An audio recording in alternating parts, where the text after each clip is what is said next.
Ela zombou de mim na frente de todos. É só a de mim. Então o noivo se virou. Então, o que você faz de verdade? Eu disse uma palavra. Silêncio. Os pais dela empalideceram. Aí ela entendeu. Saí do táxi um pouco antes do necessário e caminhei pela rua para acalmar os nervos. O asfalto ainda brilhava após a chuva, o ar estava úmido e as entradas dos prédios exibiam janelas retangulares amareladas. A casa dos Clarkson destacava-se entre as outras. Relvado demasiado bem cuidado, vedação demasiado perfeita, entrada demasiado arrumada. Como se alguém se esforçasse muito para provar que aqui tudo estava como deve ser. Brock disse, é só um jantar em família. Os meus pais querem conhecer-te melhor há muito tempo. Estávamos juntos há pouco mais de um ano. Conhecemos-nos numa reunião de trabalho, onde a empresa dele integrou um serviço com o nosso banco. Ele estava sentado ao lado, folheando silenciosamente a documentação, em vez de brincar com o telemóvel. Após a reunião, ele aproximou-se e perguntou, com uma voz muito simples, se eu gostaria de nos encontrarmos fora da sala de reuniões. Sem exageros, sou um especialista promissor. Apenas um homem normal, que convida para um encontro de forma normal. Na altura, isso pareceu-me um milagre. Ele sabia o que eu fazia. Não em todos os detalhes, mas o suficiente para entender. Não era a rapariga da recepção. Quando eu disse administradora de segurança de sistemas bancários, ele apenas acenou com a cabeça. Parece responsável. Tudo bem se eu não me meter nos esquemas e protocolos? E encerramos o assunto. Para mim era o suficiente. Eu sabia o básico sobre a família dele. O pai David trabalhava com finanças. A mãe, Margaret, já trabalhou, mas agora dedica-se à casa e à caridade. A irmã mais nova, Jéssica, é talentosa, mas um pouco complicada. O irmão mais velho, Miles, mora noutra cidade e quase nunca vem visitá-los. Na minha família tudo era mais simples. O meu pai trabalhava numa oficina mecânica e a minha mãe era contabilista numa escola. Eles não entendiam como funcionavam os servidores bancários, mas entendiam as palavras responsabilidade e é melhor não se meter em confusões. Isso também era suficiente. Apertei a campainha.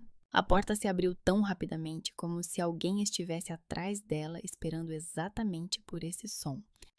Amélia, querida, entre.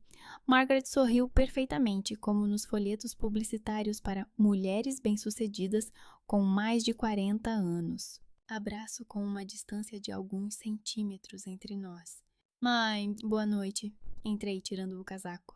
Desculpe, demorei um pouco no trabalho. Claro, vocês informáticos sempre têm algum imprevisto. Ela riu levemente. Passe, o Brock está na cozinha, ajudando.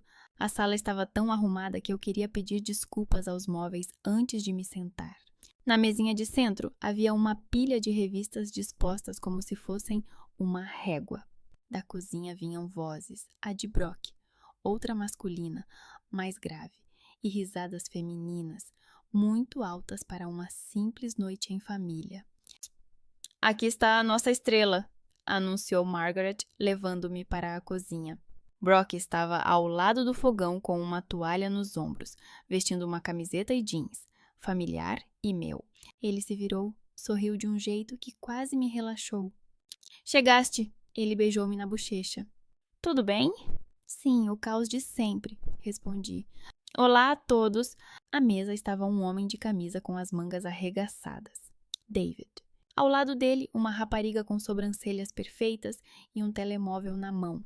Jéssica. À nossa frente estava um homem da minha idade, de óculos e olhos atentos. Esta é a Jéssica, minha irmã mais nova, disse Brock. E o noivo dela, Kevin. Finalmente vemos a lenda viva. Jéssica levantou-se e me abraçou rapidamente, sem calor. E o Brock fala de si como se fosse um agente secreto. Espero que não no pior sentido. Sorri. Não, ele é educado. Jéssica sentou-se novamente. Só que é muito parcimonioso em detalhes. Ele só diz que és administradora. E, entendes de segurança? Eu imagino um rapaz com cortadores de cabos. Prazer em conhecê-la, disse Kevin. O seu sorriso era tranquilo, sem aquela avaliação pegajosa a que eu estava acostumada. Sou engenheiro de projeto, também temos os nossos administradores. Então, é interessante saber o que você faz. Sentem-se. Margaret já estava a arrumar os pratos. Yes, o frio está na mesa, o quente está a caminho. Comida caseira, nada sofisticado. A caseira parecia uma imagem de uma revista de culinária, mas não discuti. Quando todos se sentaram, David serviu o vinho. Recusei, alegando dor de cabeça após um dia no computador. Ele acenou com a cabeça, mas o seu olhar deslizou sobre mim com uma avaliação precisa, a qual eu estava acostumada em salas de reunião, mas não em cozinhas. Então, Amélia, Jéssica não resistiu assim que pegamos nos talheres. Conte-nos, que trabalho misterioso é esse? Por que o Brock é tão modesto? Administrador, admin, algo com computadores. Trabalho como administradora, respondi com a minha versão curta padrão. As pessoas que estavam realmente interessadas costumavam fazer perguntas mais específicas. Administradora de quê? Ela não desistia. De escritório? É como está na moda agora. Gerente de escritório? Jess, disse Brock baixinho. O quê? Ela arregalou os olhos. Só estou a perguntar. Somos uma família, é preciso saber o que cada um faz. Administradora de sistemas, respondi. Em área de TI. Ela acenou com a cabeça como se eu tivesse dito, ajudo as pessoas a imprimir. Então és daquelas que vêm quando o rato de alguém trava e desmonta o bloco do sistema? Se quiser, pode pensar assim. Encolhi os ombros. É mais fácil para as pessoas. Kevin mal sorriu. David fingiu estar ocupado com a comida. Margaret tensionou ligeiramente os lábios, mas não disse nada. Sem ofensa! Jéssica rapidamente deu uma mordida no pedaço de carne. Nós também temos um administrador no shopping. Pobre Tom, ele tem um trabalho tão chato. Jéssica! A voz de Margaret soou suave, mas havia um tom de advertência. Não se deve menosprezar o trabalho alheio. Estou apenas a brincar, mãe. Ela fingiu estar ofendida. Todos estão tão sérios, como se estivéssemos numa reunião da diretoria. Bem, Kevin interveio cautelosamente. Os administradores também são diferentes. Na nossa empresa, por exemplo, se eles cometem um erro, metade da fábrica para. Obrigada, lancei-lhe um olhar agradecido. Pelo menos alguém entende que os botões não são tudo. Então, você é da produção? Perguntei com cortesia. Engenheiro de projeto. Ele assentiu. Fabricamos equipamentos para empresas de processamento. Não entendo muito de finanças, mas sei muito bem o que é quando o sistema falha no pior momento. Vocês vão se dar bem. Margaret se intrometeu. Agora todos nós somos técnicos. Brock também sempre foi aquele que entende de computadores. Ainda bem que isso deu em alguma coisa. Mãe, Brock franziu o senho. O quê? É um elogio. O sorriso dela ficou ainda mais suave. Tenho orgulho de vocês dois. Bem, não tanto quanto da Jéssica, murmurou Brock quase sem som. Eu percebi, mas não disse nada. Na família deles, a hierarquia parecia ser um assunto que todos sabem, mas não falam. Eu, por exemplo. Jéssica pousou o garfo, recostou-se na cadeira. Também trabalho. No nosso centro comercial, na promoção. Trabalho com pessoas, não com as vossas caixas de computador. É preciso ter carisma, ser comunicativo e não apenas entender de fios. Jess, disse Brock novamente, mas já com cansaço. Mas eu não disse nada de mal. O seu olhar deslizou sobre mim. É que algumas pessoas são feitas para grandes coisas e outras para a estabilidade. Por exemplo, para almoços corporativos e lealdade profissional. As palavras eram genéricas, mas o golpe foi direto a mim. Engoli água e senti o meu escudo interno habitual voltar ao lugar. No banco, as pessoas também gostavam da palavra estabilidade, quando queriam esconder as suas verdadeiras motivações. Estabilidade é uma coisa boa, não levantei a voz. Especialmente quando os servidores caem. Kevin sorriu. Ah, servidores, repetiu ele. Então, você tem algo mais sério do que está dizendo? Depende do que você chama de sério, respondi. Ah, para alguém é sério quando o desconto não é impresso no cupom. Para outros é quando o pagamento não é aprovado. Lá vamos nós, disse Jéssica. Moça, agora vai ser sobre segredos e não posso falar sobre isso. Talvez ela não possa porque realmente não pode, disse Brock secamente. Talvez ela apenas goste de bancar a misteriosa, insistiu a minha irmã. Seja sincera, Amélia. Tu és apenas uma administradora. Existem milhares como tu. Tu podes ser substituída por qualquer pessoa da lista de currículos. E eu também, concordei. E tu? E qualquer pessoa. O mundo não vai acabar. Oh, obrigada. Ela ficou ofendida. Você acabou de me chamar de substituível. Ah, você foi a primeira a dizer isso. Eu dei de ombros. Eu apenas concordei. O Kevin olhou para mim atentamente. Ele não parecia estar a apreciar o conflito, mas sim a ouvir realmente.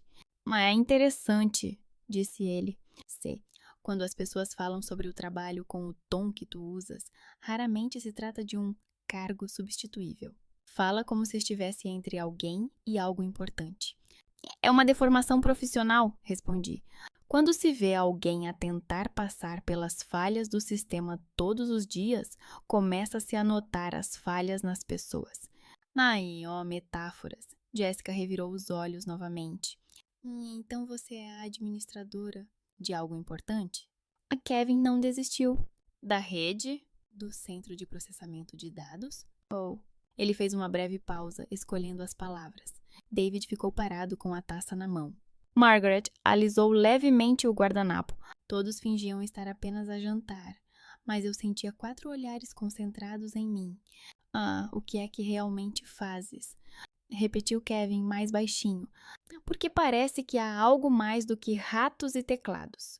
A certa altura cansei de jogar o jogo do simplifiquemos para não ficar constrangido. Não gostava de falar sobre o meu trabalho, mas gostava ainda menos de ser reduzida a uma piada. E não era uma questão de status, mas de respeito por mim mesma. Banco, respondi. Uma palavra, curta, sem floreios, mas a sala ficou visivelmente mais silenciosa. Até os pratos pararam de tilintar. David baixou lentamente o copo. Mom, trabalhas num banco. Ele mais constatou do que perguntou. Na área de segurança? Na área de informação, respondi. Administro sistemas de acesso, monitorização, registros de eventos. Foi a resposta mais seca possível, sem detalhes. Mas para alguém com a experiência dele, isso era mais do que suficiente. Ou seja, tu vês o que se passa lá dentro, esclareceu ele. Operações suspeitas, verificações, movimentos nas contas. Vejo o que devo ver, disse eu, e certifico-me de que os outros não vejam o que não lhes compete. Margaret empalideceu um pouco. Jéssica abriu a boca, depois fechou-a. O seu apenas administradora, de repente, perdeu importância. Ah, interessante, disse David. Agora, não havia mais a cortesia habitual em sua voz. Havia um tom familiar. Tenho um recurso diante de mim, a questão é apenas como abordá-lo. O que há de interessante nisso? Jéssica tentou brincar, mas o riso saiu seco. Bem, um banco é um banco. Eu pensava que estavas sentado em algum escritório pequeno, mas, ao que parece, estás naqueles que não aprovam os nossos créditos. Infelizmente, ninguém me deu o direito de decidir sozinha quem aprovar, respondi. E, embora às vezes fosse interessante ver o que aconteceria. Ah, então, ela animou-se. Você não é tão inocente assim, sua ratinha de escritório. E o Brock fica aqui a dizer, administração, administração. Ah, eu disse o que você mesma disse, interrompeu Brock. Ah, se uma pessoa não quer descrever o seu trabalho, talvez não devêssemos promovê-la? Isto não é uma entrevista de emprego. Kevin de repente riu-se brevemente, com sinceridade. Desculpa, disse ele para mim, mas isso é realmente interessante. Depois de frases como essas, o meu lado engenheiro é ativado. Quero entender como tudo funciona. Bem, felizmente, a maioria das pessoas não quer entender, respondi. Para elas, basta que o cartão funcione. A propósito, sobre cartões e tudo mais, David olhou para mim como se tivesse acabado de se lembrar de algo sem importância. Tenho um problema no trabalho em que a sua opinião profissional poderia ser útil. Se você não se importar, é claro. Depois do jantar, talvez possas passar no meu escritório por alguns minutos? A frase soou tão comum que qualquer outra pessoa provavelmente nem teria prestado atenção. Mas eu ouvi mais do que apenas as palavras. Ouvi como ele escolheu a entonação. Como fez o pedido a propósito, deixando a possibilidade de dizer: bem, eu só estava perguntando. Ah, David, Margaret interrompeu suavemente. Talvez não devêssemos trabalhar hoje? As pessoas vieram para descansar. Não vou sobrecarregar ninguém. Ele até sorriu. Só algumas perguntas para uma pessoa que entende como tudo funciona. Não quero cometer erros. Se estiver dentro do que tenho o direito de falar, respondi calmamente. Posso dar uma olhada? Claro. Ele olhou para mim com interesse aberto. Eu nunca pediria para você fazer algo que não tenho o direito de fazer. Soou tão natural que quase sorri. Eu nunca pediria. Já ouvi isso dezenas de vezes de pessoas que sabiam muito bem onde termina pedir e começa a pressionar. Senti a mão de Brokov debaixo da mesa apertar levemente o meu joelho. Ele ficou em silêncio, mas eu conhecia esse gesto. Era o seu. Se isso te incomoda, podemos ir embora agora mesmo. E ao mesmo tempo, tenho vergonha deles. Levantei os olhos e encontrei o olhar de Jéssica. Não havia cortesia nele. Havia algo diferente, algo agudo, cru, como um arranhão. Ela olhou para mim como se eu tivesse subitamente deixado de ser apenas a namorada do irmão e me tornado alguém que ocupava o lugar que, na sua opinião, deveria ser dela. E ao que parece, ela já tinha começado a pensar em como me explicar isso. Depois daquele jantar, começaram a me convidar para ir à casa dos Clarkson com uma frequência estranha. Não de forma insistente nem direta, mas de tal forma que recusar todas as vezes seria uma demonstração. Venham almoçar no domingo, estaremos todos lá. No sábado teremos uma pequena reunião. Seria ótimo se vocês pudessem vir. Antes, eu e o Brock nos víamos principalmente na casa dele ou na minha. Agora, quase todas as noites eram passadas na casa com o gramado perfeito. No início, isso até parecia quase agradável. Margaret perguntava como eu estava, sugeria novas receitas, sempre úteis para mulheres jovens, e perguntava sobre os meus pais. David ficou mais atencioso. Perguntava se não estavam a sobrecarregar-me, se havia perspectivas de crescimento, se eu estava satisfeita com as condições. Brock estava feliz que, finalmente, tudo estava a dar certo. Que os pais viam em mim algo mais do que apenas a namorada do filho mais novo. Tudo parecia lógico. As pessoas observam quem tem potencial para se tornar parte da família. O primeiro sinal soou imperceptivelmente. À mesa, entre a salada e a sobremesa, Dave comentou casualmente: Amélia, tu sabes tudo isso. Diz-me, por favor, o que é melhor agora, taxa fixa ou variável? Porque os bancos confundem tanto tudo que uma pessoa comum não consegue entender. A pergunta era inocente. Respondi como respondo aos meus conhecidos quando me perguntam: princípios gerais, o que prestar atenção, quais armadilhas ler no contrato, onde está a letra miúda, nenhum conhecimento secreto, apenas o que quase ninguém faz até se queimar.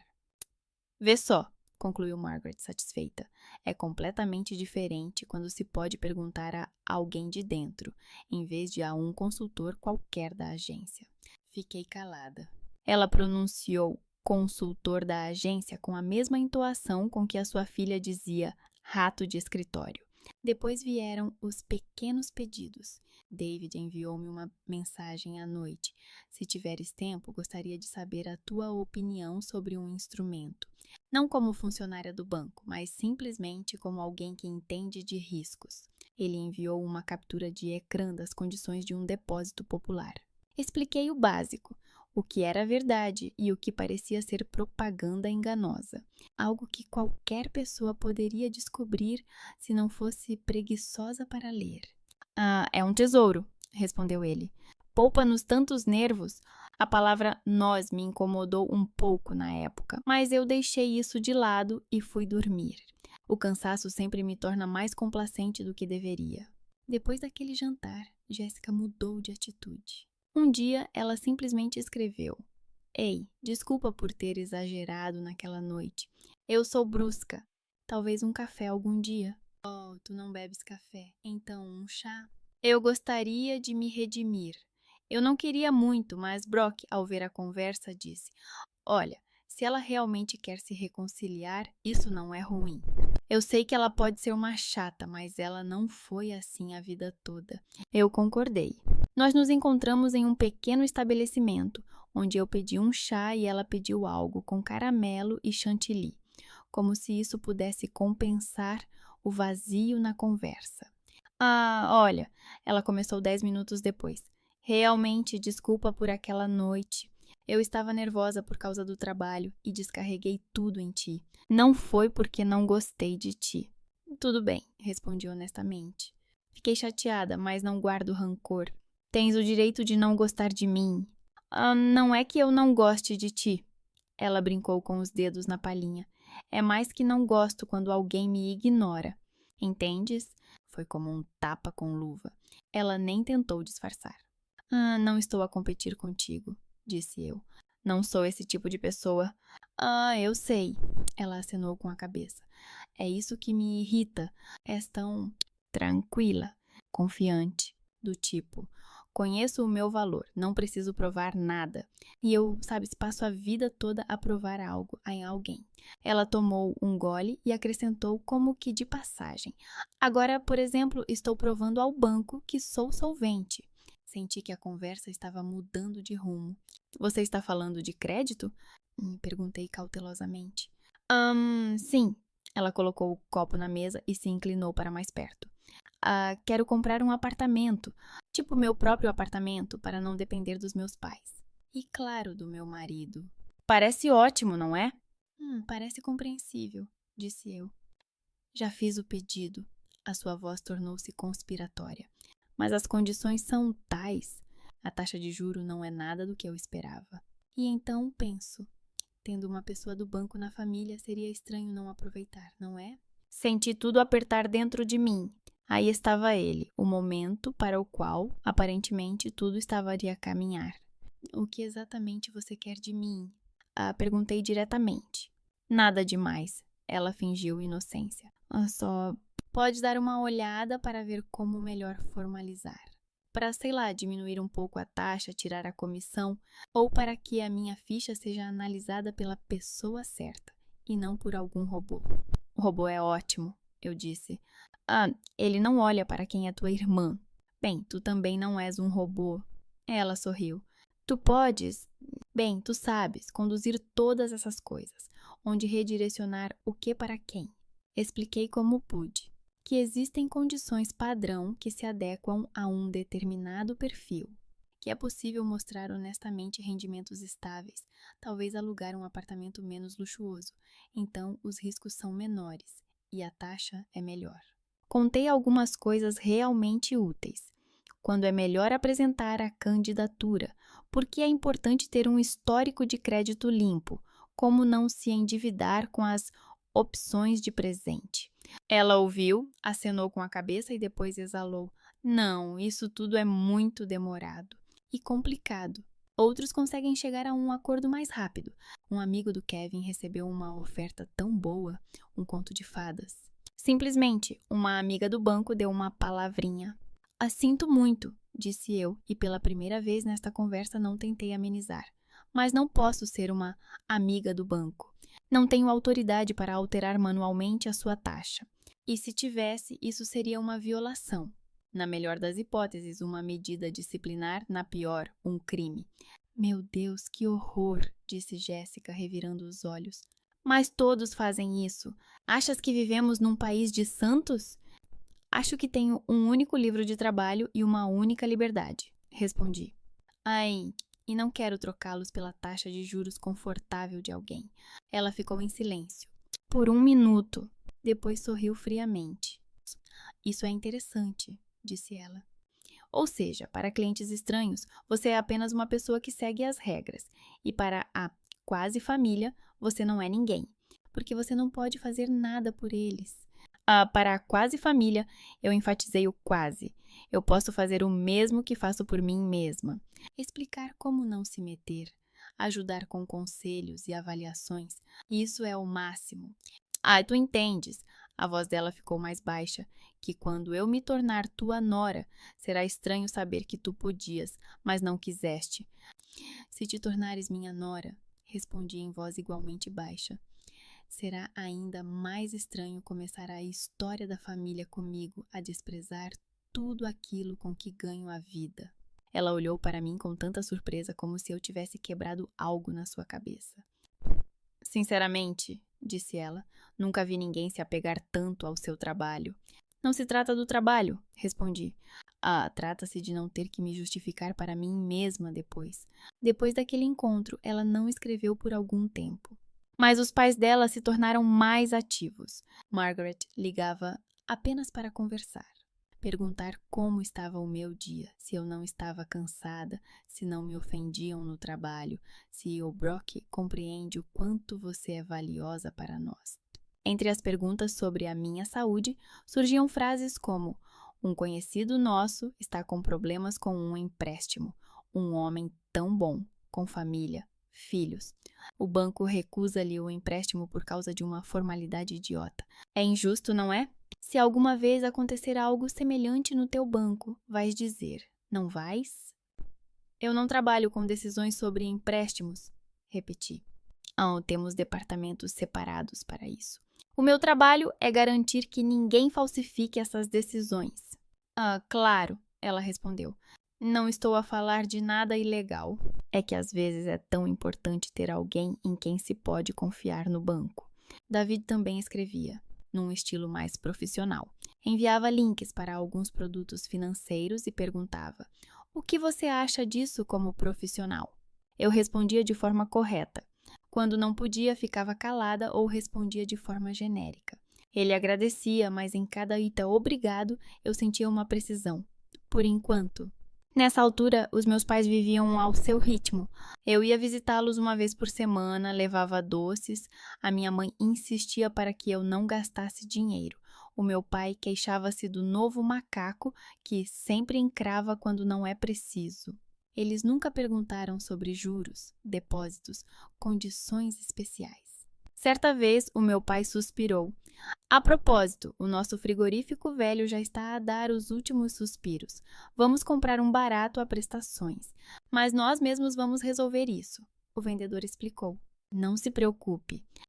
Posso dar uma olhada no contrato? Ofereci. Só para não cairmos em alguma cobrança estranha. Bem, tudo bem, concordou a minha mãe. Mas não queremos que você organize nada para nós. Você não estudou tanto para agora ficar a consertar aparelhos alheios. Essa frase simples ficou gravada na minha cabeça. Não estudaste para cuidar dos aparelhos de outras pessoas?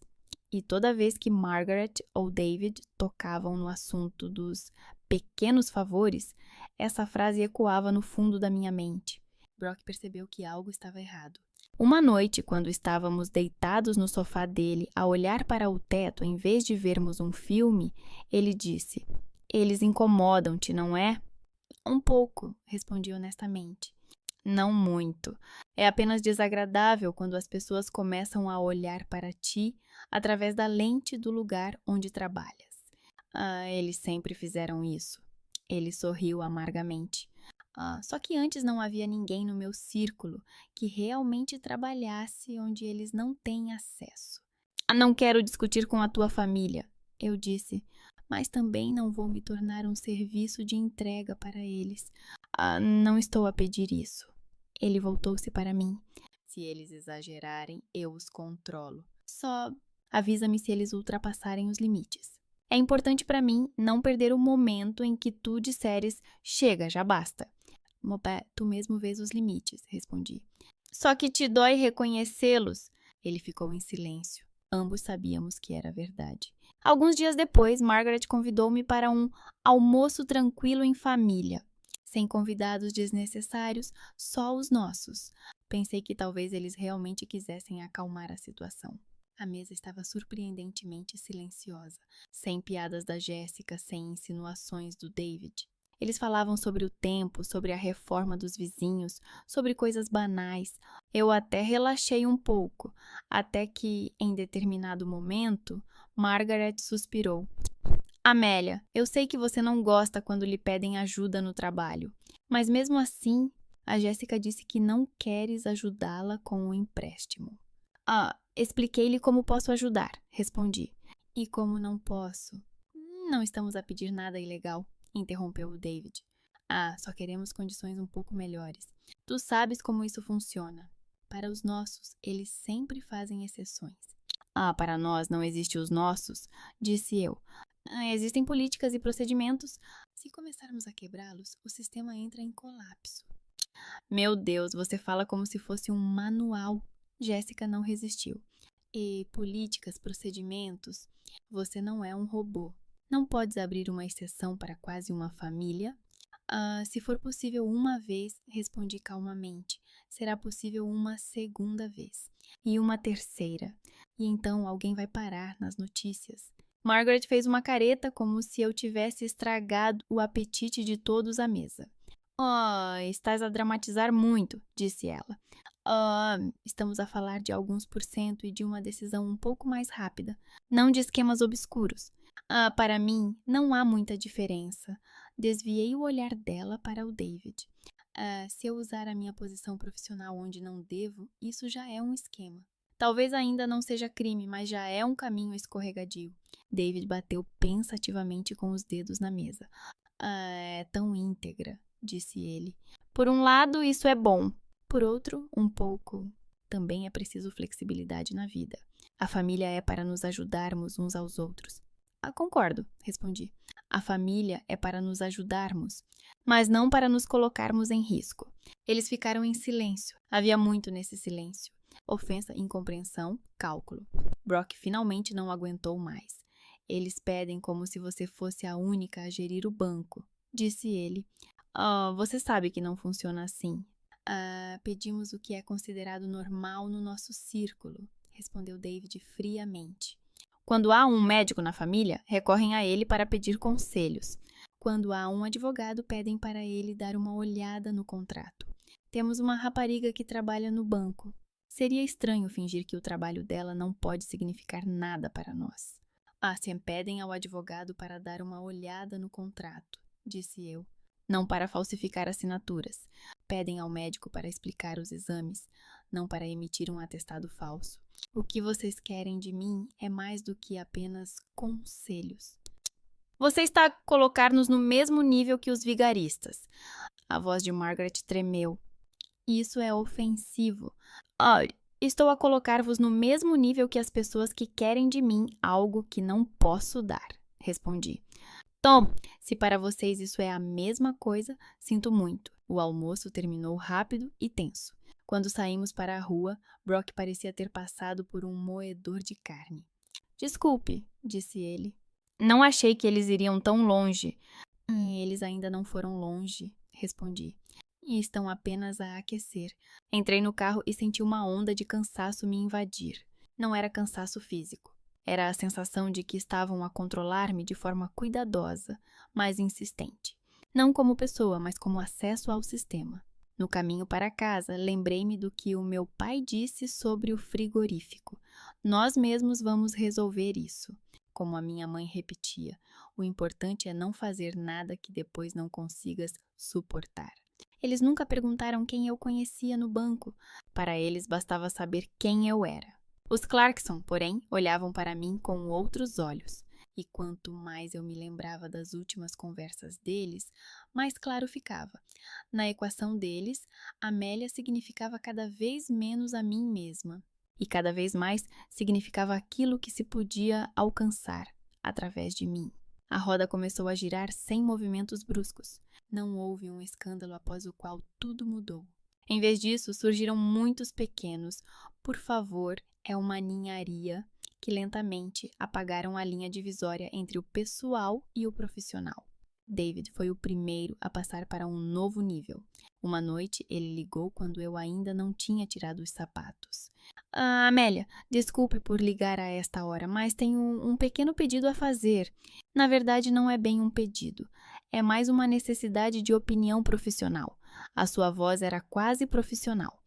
Estamos a preparar um pedido de crédito para a empresa.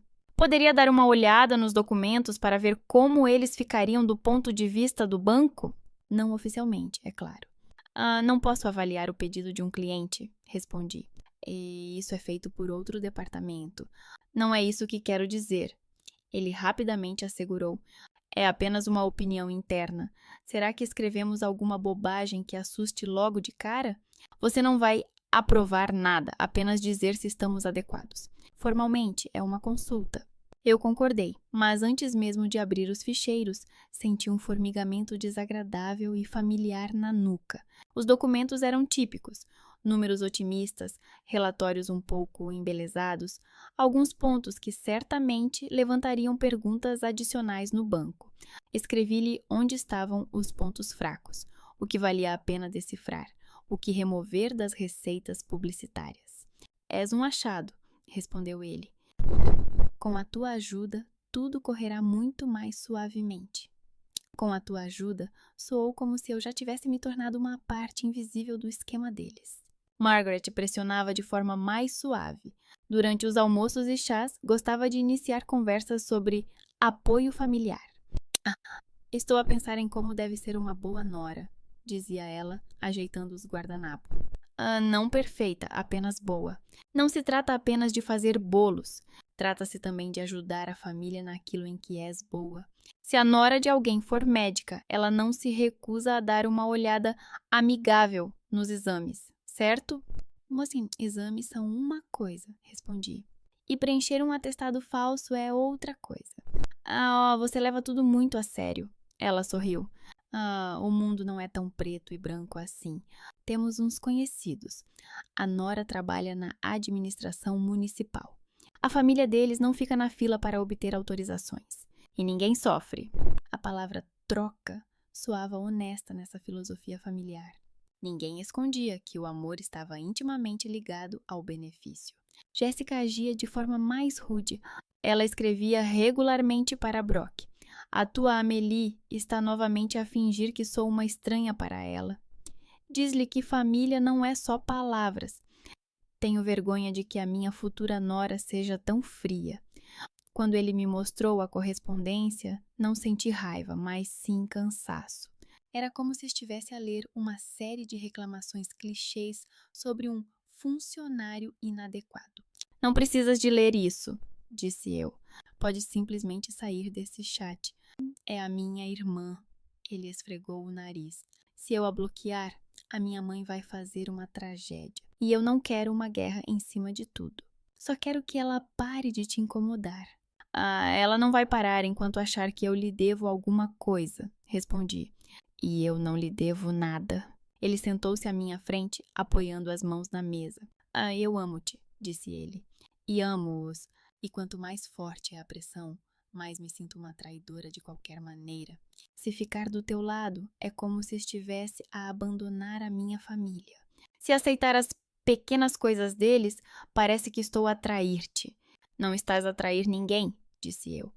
Simplesmente não consegues te dividir, mas eles querem muito que o faça. A pressão aumentava. Certa vez, quando fui buscar o Brock à casa dos pais dele, a Margaret pediu-me para esperar na cozinha. Ele ainda está no chuveiro, já sai. Eu estava em pé ao lado da mesa, olhando os ímãs na geladeira, quando ouvi a voz dela vinda da sala, mais calorosa do que o normal. Para que Brock precisa dessa rapariga se ela não serve para nada? Disse ela ao telefone. Pelo menos ajudasse a Jéssica a registrar o apartamento corretamente. Todas as pessoas normais fazem isso. Temos a Olivia, lembra-se? A nossa amiga, a nora dela, também trabalha no banco. Ela conseguiu condições tão boas para os pais que agora eles vivem como no paraíso. E esta só fala da sua ética. Fiquei paralisada na porta. Não porque não esperava por algo assim. Simplesmente ouvir isso em voz alta é uma sensação diferente de ver insinuações. Que ela arrisque um pouco, continuou ela. Quando uma mulher ama, ela sacrifica-se. Não estou a pedir que ela vá para a prisão, mas ela pode fazer algo concreto pela família. Voltei discretamente para a cozinha. Peguei um copo e servi água, para que as minhas mãos não parecessem ociosas. Quando ela entrou, o seu sorriso estava perfeito como sempre. Ah, já estás aqui, disse ela. O Brock vai sair agora. Chá. Não, obrigada, respondi. Estamos com pressa. No carro, fiquei em silêncio. Ele falava sobre o trabalho, os engarrafamentos, as piadas corporativas sem graça. Eu acenava com a cabeça automaticamente, enquanto uma frase girava na minha cabeça. Se uma mulher ama, ela se sacrifica. Nessa versão do amor, eu tinha que me sacrificar, e eles uma porcentagem confortável. Na casa dos meus pais ficou mais fácil respirar. O cheiro familiar de batatas, a mesa velha, as mãos arranhadas do meu pai. A minha mãe, como sempre, foi a primeira a perceber o meu estado. Que cara é essa? Perguntou ela simplesmente. Conta-me, mas sem te culpares. Eu contei sobre os documentos do David, sobre as insinuações da Margaret, sobre o empréstimo da Jéssica, sobre a frase não adianta nada, sobre como tentavam, com cuidado, mas com insistência, transformar-me na sua pessoa no banco. Quando terminei, o silêncio na cozinha era pesado, mas não hostil. Sabe, disse o meu pai, quando uma pessoa não quer nada de si, ela não se importa com o lugar onde trabalha. O que importa para ela é quem você é. Se a primeira coisa que eles veem não é você, mas o seu cargo, então não é uma família. São clientes na fila, só que sem fichas. Ele tomou um gole de chá e olhou para mim por cima da caneca. Não faça nada que depois te deixe com vergonha de se olhar no espelho. Não foi para isso que você passou noites a fio a decorar todos esses protocolos. E não confunda amor com lealdade, acrescentou a minha mãe. Ou se te valorizam pelo que podes conseguir e não por quem és, isso não é amor, é um acordo. Os acordos podem ser quebrados. Brock ficou sentado, olhando fixamente para o prato. Quando o pai se calou, ele ergueu os olhos. Assim, eles realmente disseram sem utilidade? Perguntou baixinho. Sim, respondi. Ele recostou-se na cadeira e esfregou o pescoço. Ah, eu sempre soube que eles vivem em categorias de lucrativo. Não lucrativo, disse ele. Só achava que isso se aplicava aos negócios, não às pessoas que eu levo para a casa deles. A minha mãe suspirou. Ah, isso não faz deles monstros, disse ela. Mas coloca você diante de uma escolha, e ninguém vai fazer essa escolha por você. No caminho de volta, ele mesmo começou a falar sobre o Miles. Perguntaste por que é que ele pouco se comunica conosco, disse Brock. A ex-namorada dele trabalhava no departamento de compras da cidade. Também lhe pediram para apenas dar uma vista de olhos nos documentos, ajustar um pouco a licitação. Ela disse não. Eles discutiram com os pais, depois com ela. No final, separaram-se e o Miles quase deixou de nos visitar. Disse que não queria fazer parte de uma família onde todos se avaliam pela utilidade. E então você achou que ele estava exagerando? Eu disse baixinho. Ah, sim, ele não negou. Achei que fosse possível chegar a um acordo. Agora, olhando para tudo isso, percebo que talvez ele tenha simplesmente ido embora antes que o destruíssem. À noite voltamos a esse assunto. Eu expus tudo para ele, como costumo fazer com os riscos no trabalho. O que os teus pais querem de mim não é pouca coisa, disse eu. É uma violação da ética, das regras internas e, em alguns casos, da lei. Se algo der errado, serei eu quem ficará nos registros, não eles. Não é apenas o meu cargo que está em jogo. É também uma questão de como eu poderei continuar a trabalhar nesta área. Eu entendo isso, respondeu ele. A cabeça entende. O coração ainda está a tentar acompanhar. O meu coração também, disse eu, porque não vejo em ti uma continuação dos teus pais. Mas se eles continuarem a pressionar, não seremos só nós a ter de escolher. Alguns dias depois, Brock mostrou-me uma nova mensagem de Margaret. Um texto curto, sem emojis. O pai e eu gostaríamos de conversar com vocês dois. A sério, sem terceiros. Venham almoçar no domingo. Bem, disse Brock, sem entusiasmo. Parece que as coisas começaram a andar. Olhei para o ecrã e percebi. Agora eles não se esconderiam mais atrás de insinuações e pequenas coisas. No domingo teríamos uma conversa, após a qual não seria mais possível fingir que éramos todos uma grande família que não se entendia completamente. O domingo começou com um céu desagradavelmente limpo, sem nuvens, sem avisos. Apenas um sol frio que iluminava tudo com muita intensidade. O Brock veio me buscar por volta das 12 horas. Ele estava mais calado do que o normal, sorria apenas com os cantos dos lábios, e não havia nada de alegre nesse sorriso.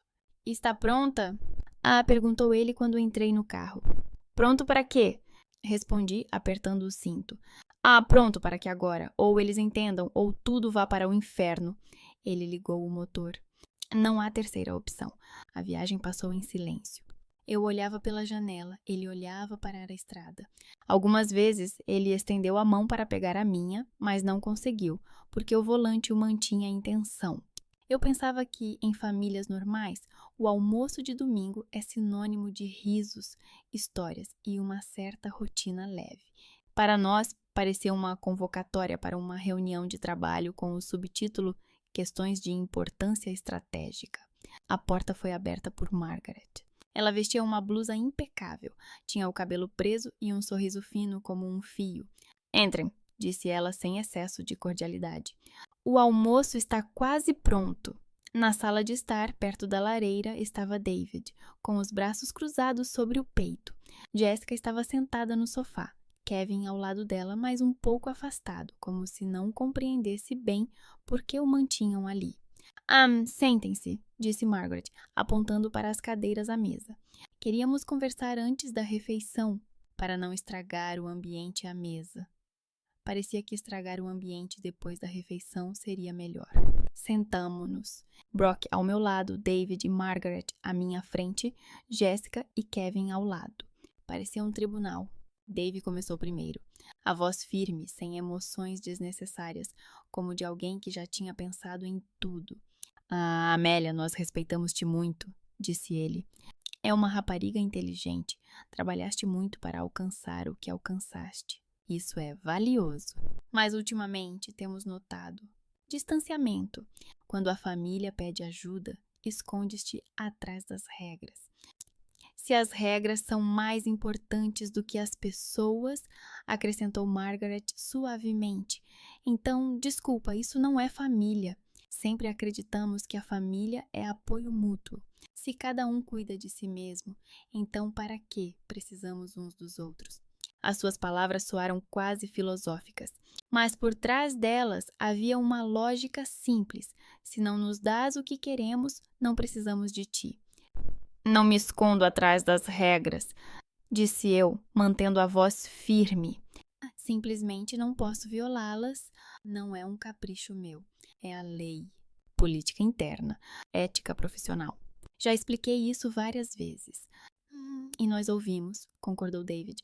Mas também ouvimos outras histórias sobre pessoas que ajudam os seus, sem infringir a lei, mas usando os seus contactos, a sua compreensão do sistema. Não me digas que no banco tudo é tão cristalino. Estou há tempo suficiente nas finanças para saber que a flexibilidade existe. Basta querer encontrá-la. A flexibilidade é uma coisa, respondi. Violação é outra coisa. O que vocês querem de mim não se encaixa nos limites que tenho o direito de usar. Não estamos a pedir que roube dinheiro do banco. David subitamente elevou a voz. Estamos a pedir que faça o que fazem para os seus. Uma taxa um pouco mais baixa, uma aprovação um pouco mais rápida. Isso não é crime, pelo amor de Deus. Isso é uma violação, disse eu com firmeza. E se alguém acha que um pouco não tem consequências, é só porque ainda não se viu do outro lado dessa história. E eu vejo o que acontece quando esses um pouco começam. Alguém perde o emprego. Alguém vai para a prisão. E quem pediu, depois diz, eu não sabia que era tão sério. Você está a exagerar, interrompeu Jessica. A voz dela era afiada como um bisturi. Você está a transformar-nos em criminosos e a si mesma em mártir. Eu só queria condições um pouco melhores para o apartamento.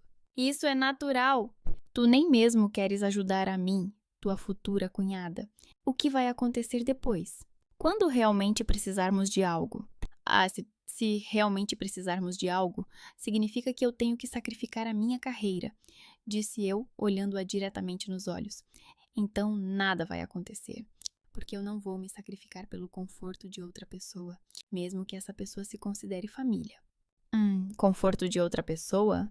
Repetiu Margaret, e sua voz soou ofendida, cuidadosamente encenada. Você nos chama de estranhos? Eu chamo-vos de pessoas que não me veem como filha ou nora, mas como acesso ao sistema, respondi.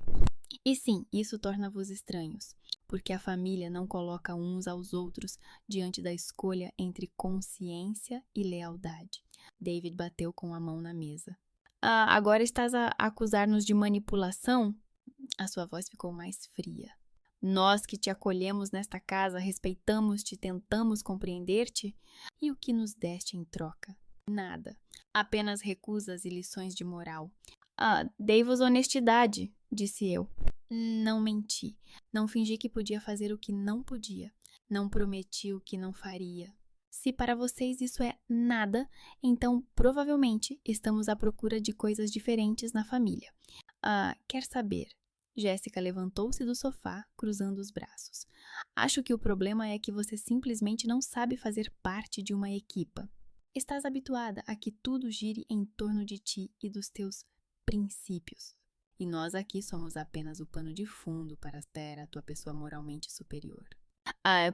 Jess, acalma-te, disse Kevin baixinho, tocando-lhe na mão.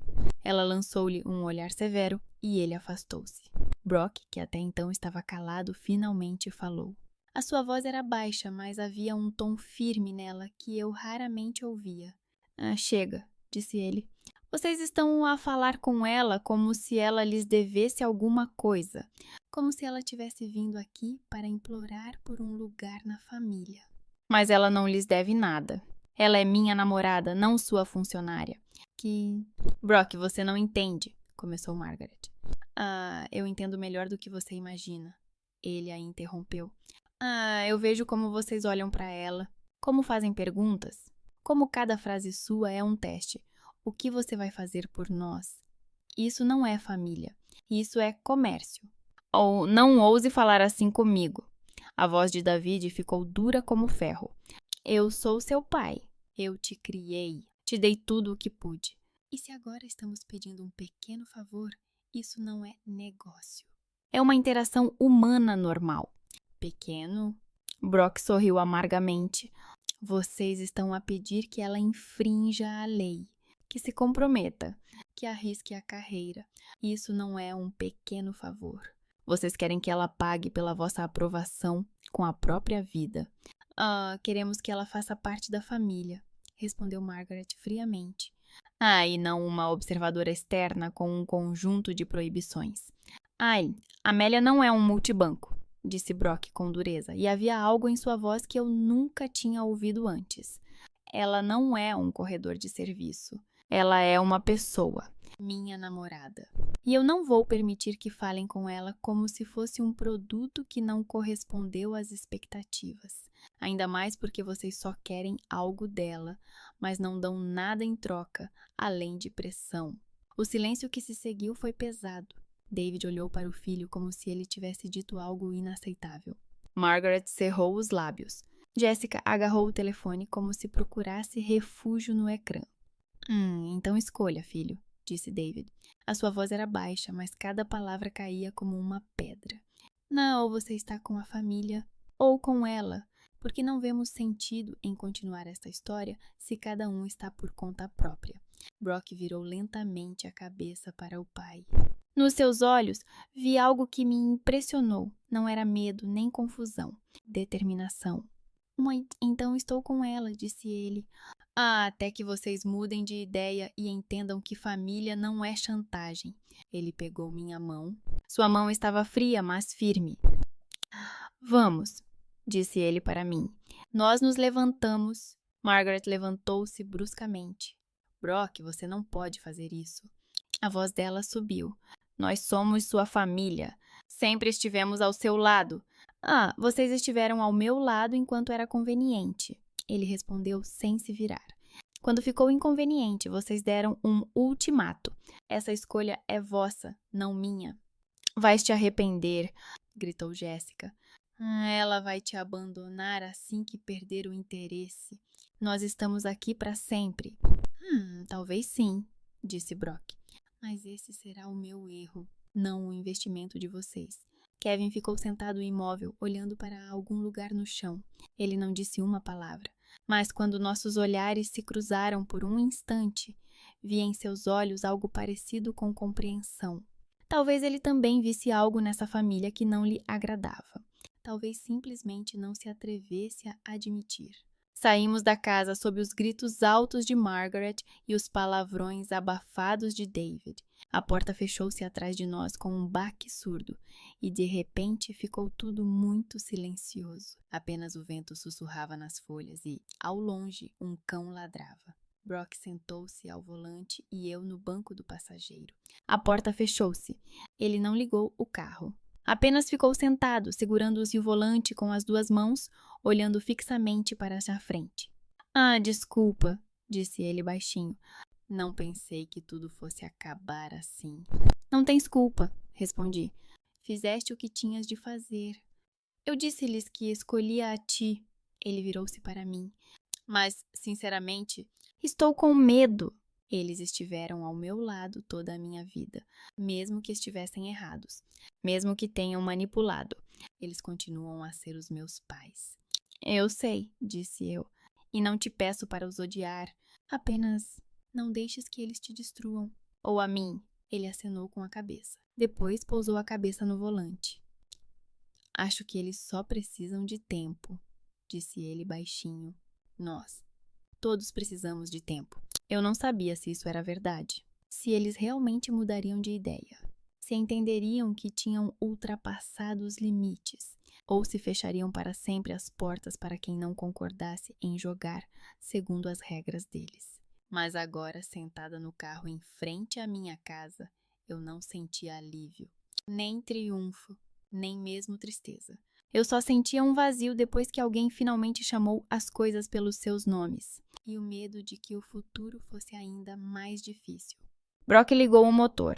Nós partimos, e pela janela o mundo parecia o mesmo de antes do almoço, como se nada tivesse mudado. Mas tudo tinha mudado. Depois daquele domingo, o tempo para mim e para o Brock se dividiu em longas e cansativas semanas. Por fora, tudo parecia quase normal. Eu trabalhava, ele ia para o escritório, vivíamos juntos, partilhávamos o jantar e a cama. Mas entre nós havia sempre uma sombra estranha. A família dele, que permanecia em silêncio, mas não desaparecia. Brock quase não mencionava os pais, mas eu via como às vezes ele ficava parado diante do telefone com a tela vazia, como se esperasse uma mensagem que nunca chegaria. Várias vezes ele começava: "Talvez eu tenha sido rude", e engolia o resto da frase. Uma noite ele disse: "Enviei meu currículo para outra empresa, uma pequena. O salário é menor, mas ninguém lá trabalhou com o meu pai. Você realmente precisa disso?" Perguntei. "Sim", respondeu ele. "Estou cansado de sentir que todo o meu sucesso foi planejado para mim. Quero pelo menos uma linha no meu currículo que não tenha a sombra dele." Ele não foi contratado imediatamente, mas foi contratado. Ele voltou para casa naquele dia estranhamente leve. "Bem", disse ele, deixando-se cair na poltrona, "agora, se eu falhar, a culpa será só minha. Ninguém dos Clarkson ligou. Nem como você está, nem vamos conversar." Na internet continuavam a publicar fotos com o seu relvado bem cuidado, festas e sorrisos, como se tivéssemos simplesmente desaparecido do quadro. Era assim, eu tinha duas famílias, a minha, com o mecânico e a contabilista, e a dele, que existe fisicamente, mas que parece ter entrado em modo de silêncio. Paradoxalmente, era na casa dos meus pais que o Brock sentia isso com mais intensidade. Ele ajudava o meu pai na garagem, ouvia as suas histórias sobre clientes idiotas, levava as sacolas da minha mãe do mercado e quanto mais calorosas eram as suas "volte sempre", mais culpado ele parecia no caminho de volta. Os teus pais me aceitam simplesmente assim, disse ele uma vez no carro. Sem barganhar. E isso dói, porque vejo que isso também acontece. A tensão entre nós aumentava. Não queríamos isso, mas duas pessoas com duas experiências familiares diferentes, num apartamento de um quarto, isso já é um microcosmo com seus próprios terremotos. A discussão aconteceu por causa da louça, como costuma acontecer em casais que estão cansados de pratos. Eu pedi para você lavar, disse eu, olhando para a pia com a louça de ontem. Cheguei do trabalho e vejo a mesma coisa que deixei de manhã. Hoje fiquei até tarde, resmungou ele do sofá. Eu teria lavado de manhã. Eu também não estava num resort, respondi bruscamente. Às vezes quero voltar para casa e não para mais uma frente de trabalho. Então agora eu sou mais uma frente? Ele ergueu os olhos. Agora estás a discutir comigo ou com os meus pais? E tu estás comigo ou com eles? Não consegui me conter. Tenho a sensação de que tudo o que faço passa pelo teu filtro, o que o pai e a mãe diriam sobre isso. E tu não fazes o mesmo? Ele perguntou sarcasticamente. Agora você também mede cada não na escala, desde que não seja como eles. Discutimos por mais 10 minutos, mas já não sobre a louça. Sobre quem estava mais cansado, quem fazia mais, quem tinha o trabalho mais difícil, quem ia mais vezes à minha casa ou não ia à dele. Depois ficamos em silêncio, cada um no seu canto, com o seu direito. À noite, deitada de costas para ele, de repente vi muito claramente. Mesmo em silêncio total, a casa deles fica entre nós, como uma terceira parede. E se não mudarmos nada, não precisaremos de nenhum ultimato. Nós mesmos nos corroeremos lentamente por dentro. Alguns dias depois, Miles escreveu, o irmão mais velho de Brock. Primeiro para Brock. Estarei na cidade. Se quiser, vamos nos encontrar. Depois, após o encontro deles, ele me convidou para almoçar. Sentamos em um café simples perto da estação, mesas de madeira, barulho, ninguém prestando atenção. Miles era uma versão mais velha de Brock, com rugas mais profundas ao redor dos olhos e uma certa calma cínica. Vocês fizeram o que eu não me atrevi a fazer imediatamente. Ele começou sem preâmbulos. Foram embora antes. Não quando tudo já estava desmoronando, mas quando ainda era possível construir algo. Mas agora vocês estão presos no pior ponto. Nem com eles, nem sem eles. E aumentei a opção, eles percebem tudo, pedem desculpa e vamos nos abraçar. Só existe nas séries, certo? Brock sorriu amargamente. Surreal e criativo. Miles encolheu os ombros. Eles não vão se tornar outras pessoas. Mas você pode agir de outra forma. Você tem duas opções. A primeira é deixar como está.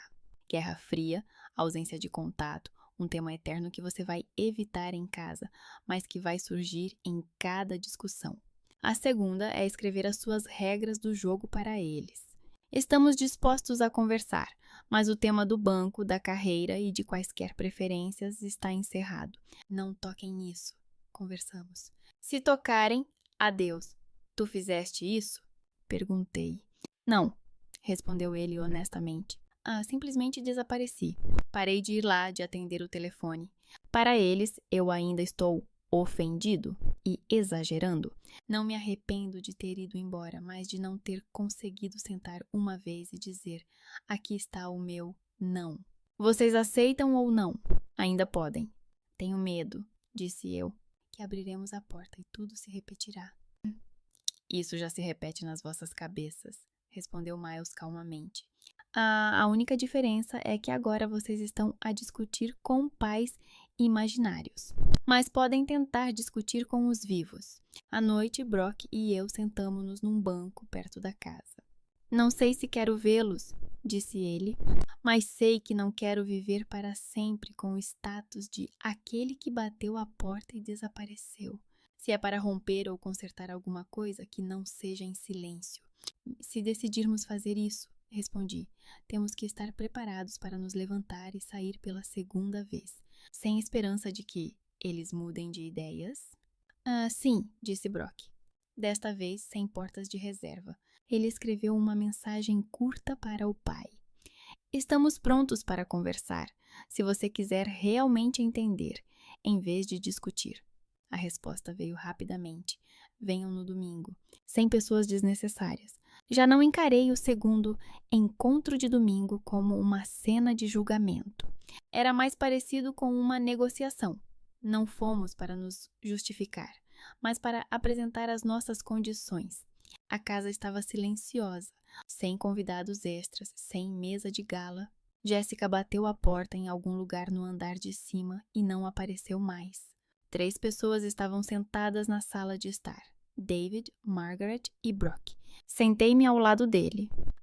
Obrigada por terem vindo, começou Margaret, a voz sem o habitual tom doce. Nós não podemos fingir que nada aconteceu, mas também não queremos viver eternamente ressentidos. Nós também, disse Brock. Então, vamos deixar de lado as pequenas coisas. Ou resolvemos isso, ou nos separamos definitivamente. Foi doloroso para nós, disse David, que você, Amélia, se recusasse a ajudar. Interpretamos isso como um sinal.